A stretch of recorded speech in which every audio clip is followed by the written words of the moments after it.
Андан кийинки маселе бул ниетке байланыштуу каза намаздарга тиешелүү. Бул дагы өтө ахам маселе.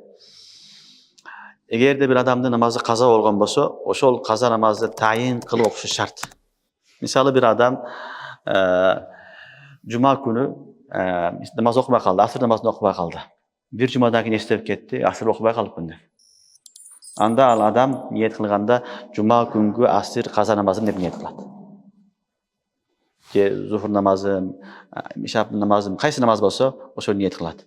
Кайсы күнгү, кайсы убакыттагы намаз экенин тайын кылыш шарт. Каза ушундай маселе. Түшүнүңөрбү? Бир жумалык каза болсо ошонун тартиби менен айтат. Алдыңкы мына бир жумадагы дүйшөмбү күнгүн фажыры, асыры, зухуру, магриби, ишасы деп ниет кылат. Кийин чейшемби күнүнүн асыры, фажыры, зухуру деп ниет кылат. Ушинтип айтып окушулук шарт. Шарт. Бул эми бир жума 10 күндүк, 3-4 күндүк намаз каза болгон болсо. Кээ бир учурларда көп намаз каза болуп калат. 10 жылдык, 20 жылдык, Алла сактасын, Аллахым баарыбызды намазхан кылсын. Бирок кээде болуп калат. Мында кантип окуйт десе, мында да ушундай кылынат. Биринчи намазым, алгачкы намазым, кийинки намазымды окуйт. Бирок уламалар жеңил тарикасын айткан, анын баарын айтыш кыйын.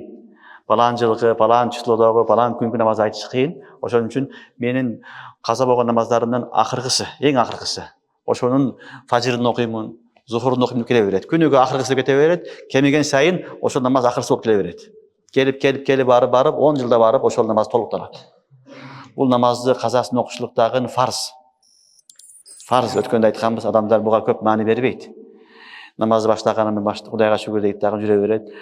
Даватка чыгат, медреседе окуйт, башка жакта жүрөт, бирок каза менен иши жок. Каза менен иши жок. Бул туура эмес нерсе. Каза бул фарз, милдет. Ошон үчүн биринчи карыз окуш керек.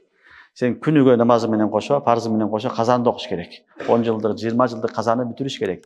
Эртең Аллахтын астына барганда ошол суралат биринчи сага. Ошон үчүн ким тахаджуд окуйса, нафил намаздарды көп окуйса, анын ордуга каза окуган абзел. Казаны окусун дагы, анан окуса 2 рекет, 4 рекет тахаджуд окуй берсин мейли. Бирок казаны таштабаш керек. Каза биринчи очурутта эртеге Кудайдын астына барсаң, сен тахаджуд неге окубадың, неге нафил окубадың деп сурабайт. Неге казаңды окубадың деп сурайт. Ошон үчүн казасы бар бир туугандарга баардык айтабыз, казаны эң биринчи окуш керек. Анын эң жеңил тарикасы күнүнгү намазга кошуп окуй бериш керек. Күнүнгү намаз менен чогуу окуп келе бериш керек. Фажырда, зухурда, асырда кайсы убактар макрух болбосо, ошол убактарда күнүгө окуй берсе, 1 жылда 1 жылдык намаз окулуп калат. 10 жылга барып, иншалла 10 жылдык намаздан кутулат. Айтканбыз өткөн сабактарда, эгер окубай калса, анда фидиясын берет. Жөн кутулбайт. Окубай калды, ана фидиясын берет. Фидияны дагы 4 адам келип, сени ал, мени ал деп туруп эле дабыра кылып кутуруп калбайт. Аны хакыйкатта фидия орозо өлчөмүнчөлүк берет. 5 вакыт намаз, витр важип менен 6 намаз болот. 6 намазга фидия берет. 6 намазга жок дегенде 10 килограмм будайдын акчасын же будай берет бир күнгө. Бир күнгө 10 килограмм будай деңиз. 10 күндө канча болот? 100 килограмм болуп калат. Эсептей берем. Ошончо бере турган нерсе бул милдеттүү нерсе. Намазды окуп кыласың, же казасын кармайсың, же фидиясын бересиң. Анан Алладан сурайсың, Алла Таалам мени кабыл кыл деп. Жөн эле окубай калдым, менин убактым болгон жок.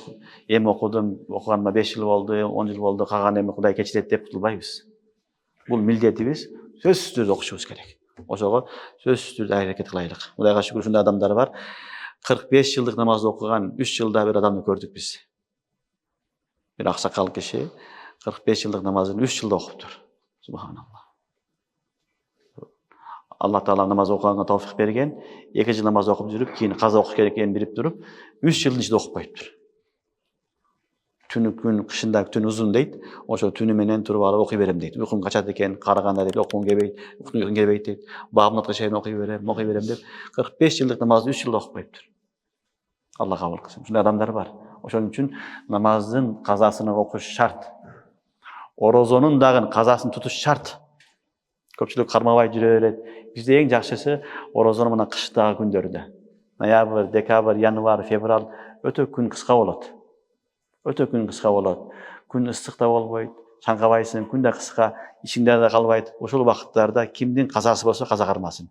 Өзгөчө аялдар нифас, хайсиет окуй албай калат, кармай албай калат. Аларга да жакшы, эркектерге да жакшы, баарыбызга. Жок дегенде ушул убакыттарда биз орозо кармашыбыз керек. 3 айда 3 ай кармасак, 3 айдык, 3 жылдык орозону кармаган болобуз.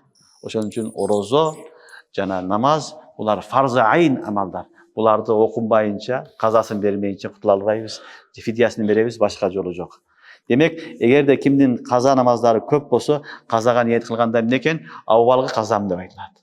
Эң аввалгы казам ошону деп окуйт. Андан кийин эртесинде аввалгы казам, зухурум, асыр, магриб, шам деп ушинтип кете берет. Ушинтип ада кылат.